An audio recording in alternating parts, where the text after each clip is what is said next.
ಇದೆ. ನಾನಂತೂ ಈ ಸರಿ ಒಳ್ಳೆಯ ನಿರ್ಧಾರ ತಗೊಂಡೇ ಮಾಡ್ತೀವಿ. ನನಗೇನು ಈ ಸಂಘ ಇವ್ರು ಬಹಳ 2-3 ಜನ ಕಮಿಟಿಯವರೆಲ್ಲ ಬಂದು ಎಲೆಕ್ಷನ್ ಆಗಿಲ್ಲ ಇನ್ನೊಂದಾಗಿಲ್ಲ ಅಂತ ಹೇಳಿ ತಮ್ಮ ಗೊಂದಲಗಳನ್ನ ಮಾಡ್ತಾ ಇದ್ದಾರೆ ಬಿಟ್ರೆ ಈ ಗೊಂದಲಕ್ಕೆ ನನಗೆ ಸಂಬಂಧ ಇಲ್ಲ. ನಮಗೇನು ಬೇಕಾದ್ರೆ DR ಇಲ್ಲೇ ಇದ್ರು, ಮೊನ್ನೆ ಎಲೆಕ್ಷನ್ ಆಗಿದ್ರೆ ನಮಗೆ ಯಾರು ಬಂದ್ರೆ ಏನು ಬರ್ರಪ್ಪ ಜಾತ್ರೆ ಮಾಡೋಣ ಅಂತ ಹೇಳೋರು, ನಮ್ಗೇನಿಲ್ಲ. ಆದ್ರೆ ಒಂದು ಸಂಘಟನೆ ಮಾಡೋವಂಥವ್ರು, ಈ ದೇವ್ರ ಬಗ್ಗೆ ಗೌರವ ಇರೋಂಥವ್ರು ದೇವಸ್ಥಾನ ಹತ್ರ ಬಂದೆಲ್ಲ ಗಲಾಟೆ ಮಾಡೋದೆಲ್ಲ ಮಾಡಬಾರ್ದು, ಯಾರು ಮಾಡಬಾರ್ದು. ನಿಮ್ಗೆ ಏನಾರು ಇದ್ರೆ AC ಆಫೀಸಿಗೆ ಹೋಗ್ರಿ, DC ಆಫೀಸಿಗೆ ಹೋಗ್ರಿ, ನೀವು ಬೇಕಾದ್ರೆ ನನಗೆ ಮನವಿ ಕೊಡ್ರಿ. ಅದು ಬಿಟ್ಟು ಇಲ್ಲಿ ಬಂದೆಲ್ಲ ದೇವಸ್ಥಾನ ಮುಂದೆಗಡೆ ಇದು ಮಾಡುವಂಥದ್ದು ಏನು ಅವಶ್ಯಕತೆ ಇಲ್ಲ. ಯಾರು ಏನ್ ತಪ್ಪಾಗಿದೆ, ಏನಾಗಿದೆ?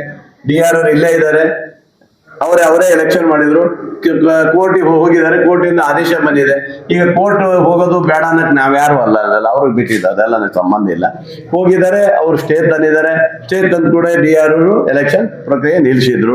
ಈಗ ಅದು ಮುಂದೆ ಹೋಗಿದೆ, 15ನೇ ತಾರೀಕಿಗೆ ಒಂದು ಹೋಗಿದೆ, 28ಕ್ಕೆ ಒಂದು ಇದೆಯಂತೆ. ನಮಗೇನಿಲ್ಲ, ಕೋರ್ಟ್ ಆದೇಶ ಏನಾದ್ರು ಬಂದ್ರೆ ನಾವೇನಿಲ್ಲಪ್ಪ, ಇವರಿಗೆ ಇವಾಗ ಆಡಳಿತವನ್ನು ತೆಗೆದ್ಬಿಟ್ಟು ನಾವು ಗೌರ್ಮೆಂಟ್ ಆಡಳಿತದಲ್ಲಿ ಇಟ್ಕೊಂಡು ನಾವಿದ್ದೀವಿ, ಖಂಡಿತ ನಾವು ಮಾಡ್ತೀವಿ. ಆಮೇಲೆ ಯಾರು ತಗೊಳ್ಬೇಕನ್ನೋದನ್ನ ನಾವೆಲ್ಲ ಚರ್ಚೆ ಮಾಡ್ತೀವಿ, ನಾವು ಅಧಿಕಾರಿಗಳ ಕೂತ್ಕೊಂಡು ಚರ್ಚೆ ಮಾಡ್ತೀವಪ್ಪ. ಇದ್ರಲ್ಲಿ ಗೊಂದಲ ಏನಿದೆ, ಇದ್ರಲ್ಲಿ ಏನಿದೆ, ನಮ್ಗೇನಿದೆ, ಅದಕ್ಕೆ ಸಂಬಂಧ ಏನಿಲ್ಲ. ನಾನೇನು ನಾಗೇಂದ್ರಪ್ಪ ತಗೊಳ್ಬೇಕು, ಇವ್ರು ತಗೋಬೇಕು ಅನ್ನೋದು ನನಗೇನಿದೆ, ಆ ಥರ ಇಲ್ಲೇ ಇಲ್ಲ. ಇಲ್ಲಿ ಏನಾದ್ರೂ ಇವತ್ತು ಕೋರ್ಟಿಂದ ಏನಾದ್ರು ಆದೇಶ ಬಂದ್ರೆ ನಮ್ದೇನಿಲ್ಲ, ನಾವಿದ್ದೀವಿ, ನಾವು ರೆಡಿ ಇದ್ದೇನೆ. ನಾನು ತಾಲೂಕಿನ MLA ಆಗಿದೆ, ನನ್ನ ಗೌರವಾಧ್ಯಕ್ಷನಿದ್ದೀನಿ. ಖಂಡಿತ ನಾನು ಈ ಜನರ ಯಾರು ಈ ತಾಲೂಕಿನ ಜನರು ಸೇವೆ ಮಾಡೋರಿದ್ದಾರೆ ಅವ್ರು ಕರ್ಕೊಂಡು ನಾವು ಮಾಡ್ತೀವಿ. ಯಾರನ್ನು ಬಿಟ್ಟಿರುವಂತ ಪ್ರಶ್ನೆನೇ ಇಲ್ಲ, ಆ ಥರ ಏನಿಲ್ಲ. ಹಾಗಾಗಿ ಕೋರ್ಟ್ ಆದೇಶ ನಾವು ಪಾಲನೆ ಮಾಡ್ತೇವೆ ಬಿಟ್ರೆ ನಮ್ದು ಏನಿಲ್ಲ. ಅದಕ್ಕಾಗಿ AC-ನ DR-ನೇ ಕರೆಸಿದ್ದು. ಏನು DR ಅವರೇ ಹೇಳಿ ಏನಾಗಿದೆ, ಯಾವುದೇ ಆದೇಶ ನಮ್ಗೇನು ಬರಲಿಲ್ಲ. ಅದರಿಂದ ಎಲೆಕ್ಷನ್ ಒಂದು ಹೋಗಿದೆ.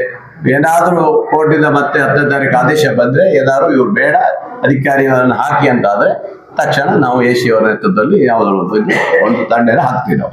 ಅಷ್ಟು ಬಿಟ್ರೆ ಬೇರೆ ಏನಿಲ್ಲ. ಆದ್ರೆ ಎಲ್ಲರ ಸಹಕಾರ ಕೊಡಿ. ತಾಲೂಕಿನ ಒಂದು ದೊಡ್ಡ ಜಾತ್ರೆ, ಸುಮಾರು 10-15 ಲಕ್ಷ ಜನ ಈ ತಾಲೂಕಿಗೆ ಬಂದು ತಾಯಿ ಆಶೀರ್ವಾದವನ್ನು ಪಡೆದು ಹೋಗ್ತಾ ಇದ್ದಾರೆ. ಒಂದು ತಾಲೂಕಿಗೆ ಒಂದು ಕೀರ್ತಿ ತರುವಂತ ವಿಚಾರ. ಯಾಕಂದ್ರೆ 2ನೇ ದೊಡ್ಡ ಜಾತ್ರೆ ಇದು. ಮಾರಿಕಂಬ ಅಲ್ಲಿ ಶಿರ್ಸಿ ಬಿಟ್ರೆ ಇದು 2ನೇದು.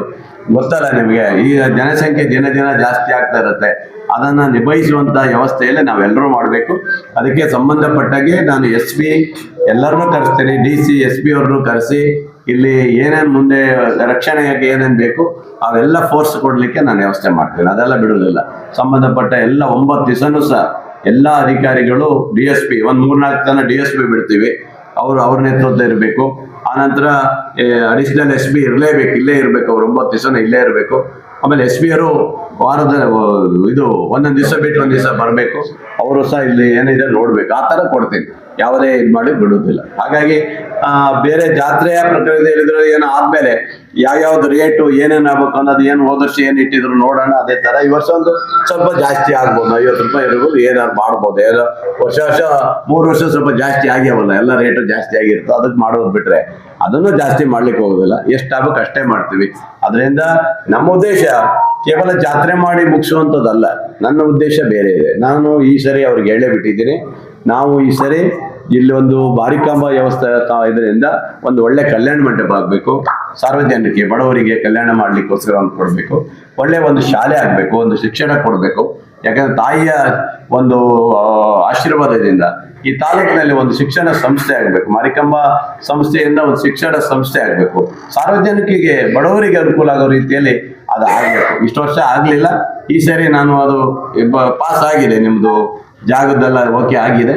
ಇದಾದ್ಮೇಲೆ ನಾವು ಮುಂದಿನ ಕ್ರಮವನ್ನ ಮುಂದೆ ಸಾರ್ವಜನಿಕರಿಗೂ ಸಹ ಒಳ್ಳೇದಾಗೋ ರೀತಿಯಲ್ಲಿ ಈ ಒಂದು ಮಾರಿಕಾಂಬ ವ್ಯವಸ್ಥೆ ಮಾಡಿದೆ ಅನ್ನೋ ರೀತಿಯಲ್ಲಿ ಮಾಡ್ಬೇಕಾಗತ್ತೆ. ಅದನ್ನ ಮುಂದೆ ಒಂದು ಪ್ರೋಗ್ರೆಸ್ ಮಾಡ್ಬೇಕನ್ನೋದು ಅದು ಇಟ್ಕೊಂಡಿದ್ದೀವಿ ನಾವು.